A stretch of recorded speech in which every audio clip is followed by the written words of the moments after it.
Cool. Vanessa, thanks so much for joining today. As we get started, can you just give me a little bit of background about who you are, what you're working on?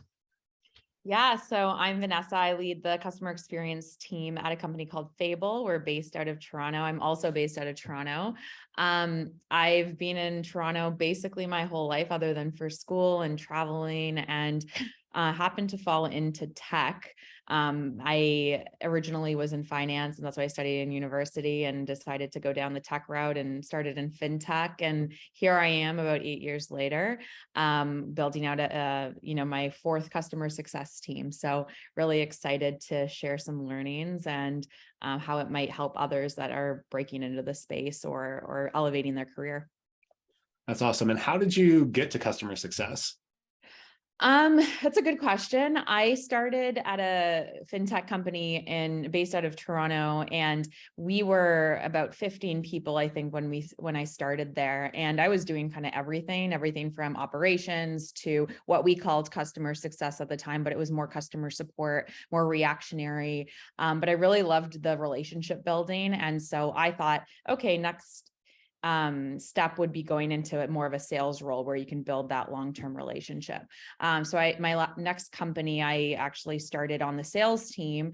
Did not love sales, but it was definitely a great experience. I really loved building that initial relationship, but I realized that you kind of handed it off to another team once they close, and then you never talk to them again. And I really wanted to see that long-term growth.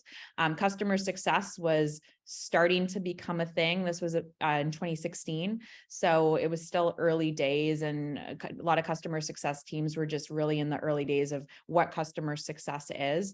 And then I kind of stayed down that path. I really liked the journey from onboarding all the way to renewal and everything that you can influence about not just, the person you're talking to, but their organization as a whole. So have worked predominantly in the B2B side of things, and love, influencing the way that companies run their customer experience. So I like to say that customer success is like the customer experience for your customer experience. I love that. That's amazing. Since you've had the experience of doing sales and customer success, do you think that the popularity of customer success is partially related to the growth of like land and expand style deals, or do you think it's orthogonal? It's completely unrelated? I think that it's part of it. I think one of the biggest things that I've seen, especially in the last, I would say 3 years, especially since COVID came, and the pandemic hit, every company had to go digital overnight, and everyone had to figure out their customer experience strategy from a digital perspective. And so that really elevated the customer success role. People in customer success had to be the partners for every single organization that they worked with. And a lot of these companies didn't know what to do. And oftentimes CSMs and customer experience departments were really the strategic advisor for companies trying to build out their customer experience program from a digital lens. So I think that really was a catalyst for customer success becoming the state it's in right now. The other piece is, going into a recession, retention is so key.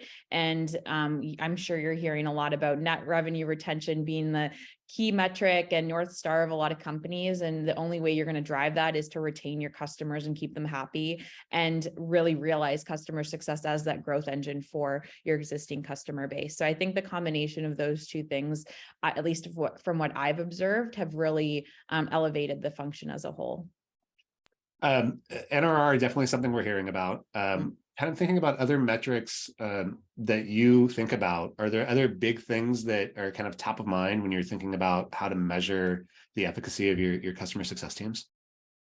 I think the other piece is beyond the metrics, like how are we helping customers drive towards their own outcomes that they're working towards within their businesses. So one of the big things, regardless of if you're working at a company where your product is mission critical or not mission critical, if you can align what you're doing and what you're helping your customer to do and line that up to their business objectives. So if you're a big organization that is obsessed with customer experience and obsessed with making customers happy, how does what you're doing with your customer line up to their outcomes to drive their customer happiness, as an example. So as much as you can drive that, so the way you would measure that, it could be anything from what kind of ROI are you driving for your customer, and that could mean something different for every organization based on what's important to their business. And then all of the things that ladder up into that: time to value, how quickly you're getting them to that value metric. What are some of the early signals you can identify from an expansion as well as risk perspective is also something that we measure pretty heavily at my existing company, but also in past organizations. So I would say those are the key ones that are top of mind for from a high level perspective. That's awesome. You mentioned customer obsession. Mhm. And I think that this is a phrase that I hear more and more now than probably ever. Like, what would you say the marks are of a company who is customer obsessed? Like, what are the things that they do that makes them be customer obsessed? Are you talking about from like an organization or a customer success organization?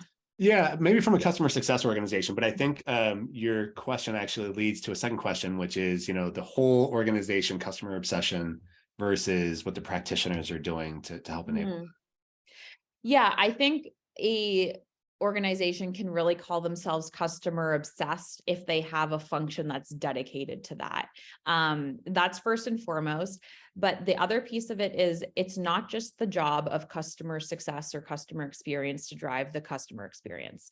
It's product, it's marketing, it's sales, it's the leadership team, engineering. You have all of these functions that really need to work together. And when done really well, I think that really creates that aura of customer obsession.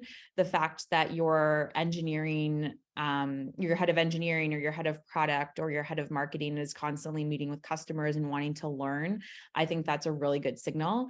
And I always say this to friends or people that I mentor that are trying to get into the space, like, ask those questions. Are they doing those things, not just within customer experience, but across the organization as a whole? And you'll be able to see if the organization is customer obsessed.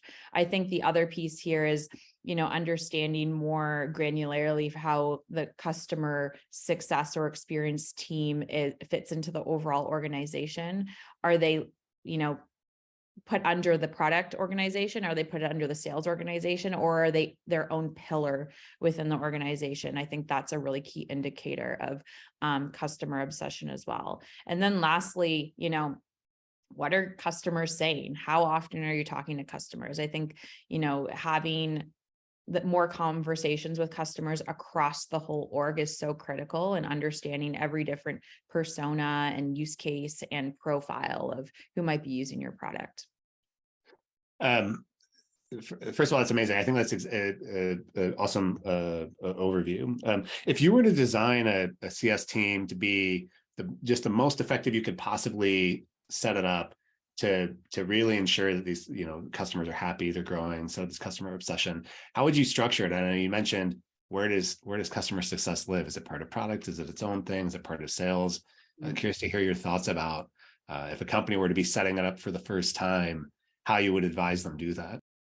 Yeah, I mean, I've seen it fit under different models. I've worked in customer success where it laddered up into engineering, where it laddered up into product, up into sales. And I think there's pros and cons of all of those pieces, but ultimately, I think that if you're starting it from scratch, it has to be something that ladders up right into the leadership team, and that is on the same level as the leader on the sales side and the leader on product, for example. There needs to be that representation of the customer, and it needs to come firsthand from the people that are actually working with the customer, not through, another leader. And you may not have that same lens when you're translating that information up. So I think having someone that's dedicated to that, whether it's your lead that is building out the function from scratch, there should be a tie directly up into the leadership team. The way I would structure it, I mean, I'm a big believer in CSMs becoming that strategic advisor, but to do that, to be that strategic advisor, they can't, or they shouldn't handle commercials. They shouldn't handle the negotiation conversation. There needs to be that separation. And so I think that's a mistake that I see pretty early on in a lot of CS teams, where they're doing both expansion and renewals and managing the customer relationship. I think first and foremost, having a separate role. And the other piece is they are not support. They are really there to drive towards the outcomes that the customer has purchased your product for.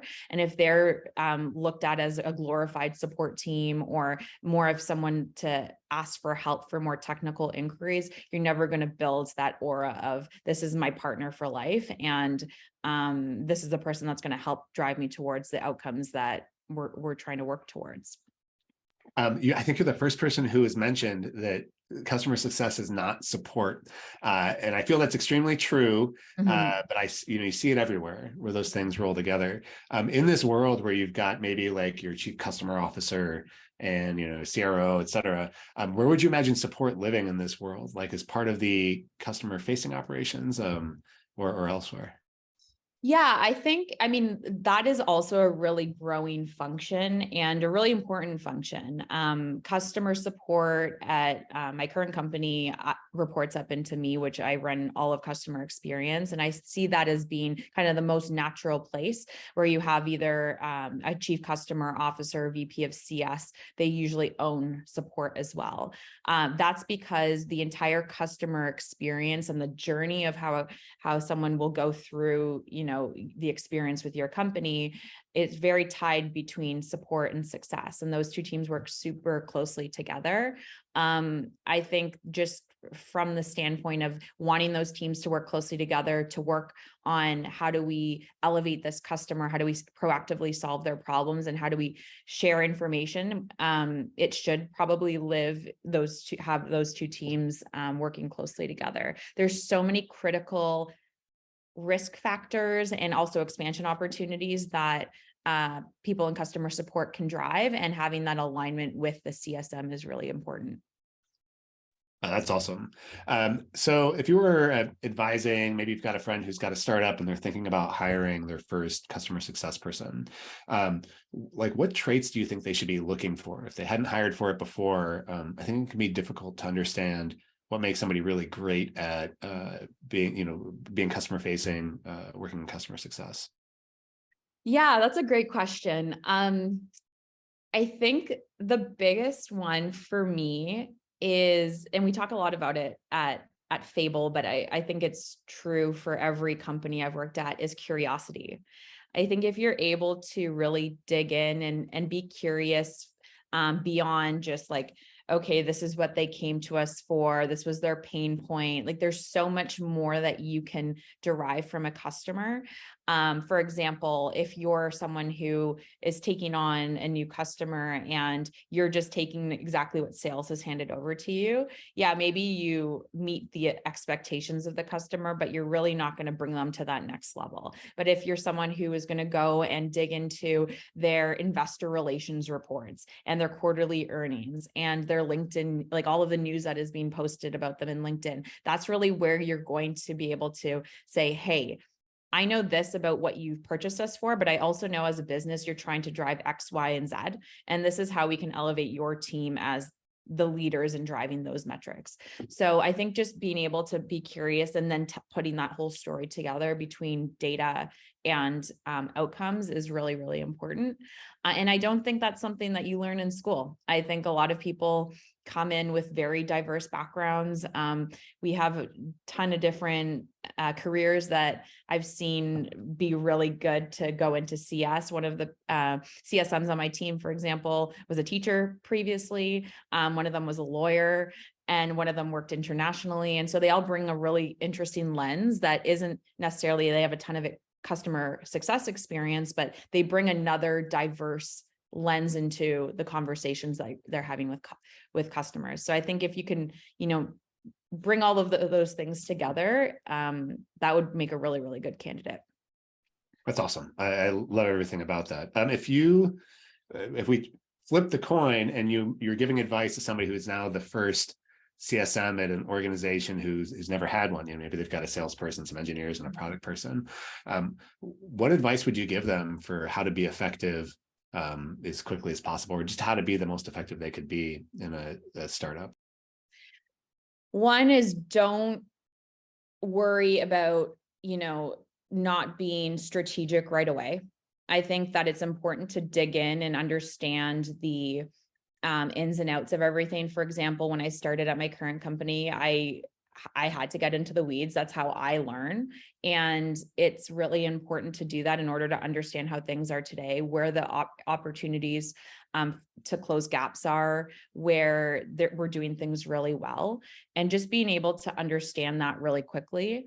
I think there's like some key initiatives that I would implement in the first 6 months that I think would make a candidate or someone in the role successful. One being understanding what your journey is. What are your customers going through from beginning to end? And who are all of the different teams that touch the journey? And how can you make it a little bit more of a seamless experience? The second one is understanding health. Like, what are the indicators for risk? And how are you getting ahead of those risk factors? I think is really important. And then lastly, just making sure that there's really good alignment between you and the leader on the sales team, the leader on the marketing team, and the leader on the product team. I think those, different functions can work really well together to create a really great experience. And you don't need to have all of the foundation in place to do that well. Lastly, be numbers driven. How is what you're doing impacting your company? So if NRR is a key metric that your leadership team is reporting up into investors, or they need it for, fundraising or whatever it is, making sure that you're saying, hey, like, this is what we're driving and this is how it leads to that outcome. Could be NRR, could be gross retention, it could be some other metric or value that you're driving towards as a business, and making sure that you're calling that out is going to be critical to your success in the early days. That is awesome. I think that's a great set of tips. You mentioned earlier how the industry looked in, or how the job looked in 2016. I'm curious to know kind of your view on, how has it changed in the past, say, 5 years, just doing customer success? Yeah, I think the biggest thing is just moving towards it being such an engine for growth. And I mean, it's not that people didn't think customer success was important, but it was more secondary to sales. Sales always got the resourcing and the, it was like you got all the glory. They closed the deal, renewal closed, it was all the salesperson. New deal closed, all the salesperson. But there's so many pieces that the customer success team would impact, whether it's getting great case studies to bring to the sales team to close a new deal or a reference, or, obviously signing up the customer for success throughout their journey. And then it leads to an expansion at renewal. So those things are being called out a lot more and being measured a lot more. And so it's becoming, on par with a salesperson. Even just the tooling that's coming out in the CS world around customer success platforms, there's so many out there now. There's tools that are helping you, drive expansion opportunities, listening to your gong calls to identify opportunities of risk and expansion. Like, there's so much out there. And that means that people are seeing that this is a really important market in order to drive the metrics that you're looking for as a whole.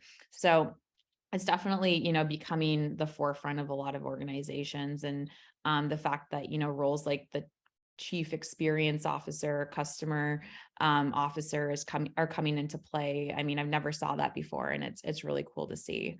Yeah, I would say in general, those are the things that the biggest changes that I've seen.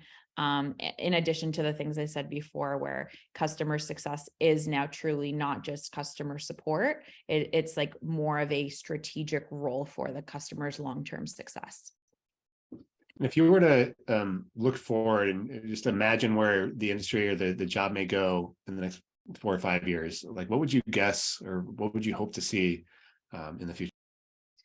I think we're still in that adoption phase. So some companies have really push this idea of customer experience or customer success being at the forefront of, or at the same level of leadership as all of the other functions. So just continuing on that and having more companies adopt that. I don't think we're quite there yet. I still talk to people who are building out CX teams for the first time, and they're like, okay, customer support, and they just don't have the right lens on it. So there's a big piece of education that needs to happen to the broader population in tech and beyond.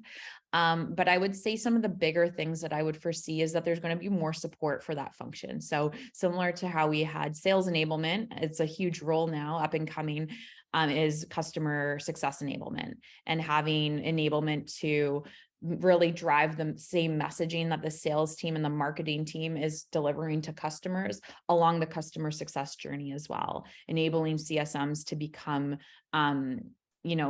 better storytellers, as an example. I think just support roles like that to really elevate that function is going to come into play. The other piece that I would, I think is going to become important is the marketing side of customer experience. So it's not the CSM role on its own, but how do we elevate customer marketing? Earlier days in a company, I think customer marketing is probably a big part of the team at, Salesforce, for example, but they've been around for so long. Like, smaller companies are going to start to ingrain customer marketing as part of their go-to-market for existing customers. And we're starting to see that at my current company, which is great. That's awesome. This is the first time anybody's mentioned the idea of customer success enablement. I think it's brilliant. I think it's definitely something interesting worth thinking about.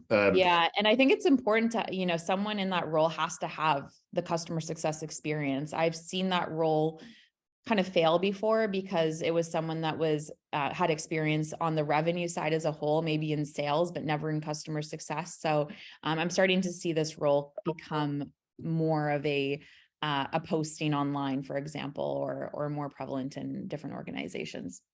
Fascinating. Right after we get off this call, I'm going to do some reading myself because I think it's a great idea. And this is a little bit of a change of topic, but I think you're uniquely suited to answer this. I'm curious to hear your thoughts about the role of automation in customer related work. Yeah, it's definitely a topic that's top of mind. In my past of working at an automation company, I definitely saw it as a really great tool for customers to ask questions where they don't want to rely on a person all the time. So it's more of that, customer relationship perspective, getting answers really quickly. So that was unique to the company I was working for. Now, as a whole, I see a couple different use cases. I was really interested in ChatGPT, for example. I was like, how can I use this day to day? Preparing for a customer call, it was fantastic. Asking, hey, how does X customer use like the product in a certain way, and all of this intel that you would probably spend hours trying to dig through Google trying to find, it was just like thrown at me. And so just, before going into a customer call, obviously it's not going to have information that's always super accurate, but for the most part, it gives you a really good picture and some tidbits that you may not have found on your own. So I think that's a really big piece. And I've definitely seen it for outbound strategy for customer experience teams. So for example, if you have a land and expand motion, the expansion piece is going to be really important. And how do you find different contacts within the organization that can maybe help with or that would have use for your tool. So I think it's really important for outbound strategy. I've actually seen different posts on LinkedIn of SDR teams using it, but I think there's a use case there for customer experience orgs as well. Do you imagine in the future that it will be more likely that like customer relationship will be fully automated, like will it be handled by just some kind of future GPT, or do you think it will be like a co-pilot model where there's a person there to actually hold that relationship and they're just super augmented by these tools? Yeah, think that the people that know how to use these tools are going to be the ones who really succeed. So I don't think that it's going to replace the human experience. I don't think people want to get replete or don't want to always talk to a bot or want to talk to automation all the time. It's something that is a complement to elevate the existing work that you can do on your own, and the relationship that you're building with the customer. I think nothing will replace that. And if you can leverage these tools in a way that makes you more efficient and gives you more knowledge, I think those are the people who are going to succeed the most in the next few years. Awesome. This is my last question. Looking forward, what's the biggest thing that you see coming that you're excited about, and why are you excited about it? That's a great question. I'm just excited about the role as a whole. It's been really exciting for my own journey just to see how important customer success is, and all of these companies that are starting to think about it as like its own function and building out the team from scratch. And so just seeing that continue over the next few years, I'm excited to see how customer success it evolves another time. So I think it evolved from everyone being in the state we were in before the pandemic. Everyone then went digital, and there's been so much evolution of customer success in this digital first world. Now that we're going back into maybe more in-person engagements with customers, just seeing how we're going to continue to elevate that relationship building side of things. So definitely excited about that. And then on the, tooling side, like I said earlier, there's so many incredible platforms that are coming out to support customer success folks. And, just some of the demos I've seen recently I'm like, wow, I didn't even think about this as something that would ever come to market. And so I'm excited just to see how the tooling will really help elevate the function and make, our CSM's lives a lot easier. So I said last question, but I realized as you were talking, there's one more that I have to ask. This has been one of the most informative conversations I've had so far, and I'm curious to know, like, where do you get your information from? Where are you learning about these things? How are you discovering, et cetera? Because I'm like, I want to learn about all the stuff you've been learning about, because I think it's great. Yeah, I would say most of it, what I learn is from my own experience, but I'm big on taking risks. And I think the most you learn is from the failures that you're willing to put yourself through. And there's been a lot on my part. So I think I have a lot of good insight because I've done things wrong so many times. On the learning on your own side of things, there's a lot of great stuff on LinkedIn. I follow quite a few CS leaders. I'm part of I don't know if you're familiar with Catalyst, but they have a coaching program that I'm a part of. I really love the thought leadership that they put out. I think it's really incredible. And I align with a lot of, the theory behind customer success. And yeah, there's some really great, coaching programs that are starting to come up, and just communities of customer success that I'm hearing more about and learning through just talking to different folks. So happy to share those async with you after. Awesome. I love it. Vanessa, that was truly the last one. This is amazing. Thank you so much for taking the time to chat. I know that a lot of the stuff you talked about is going to be quite popular, so there may be some more follow-on questions. But this was really good. I really genuinely really appreciate a lot of your Yeah, research. of course. So, I love talking about this stuff. So anytime. awesome.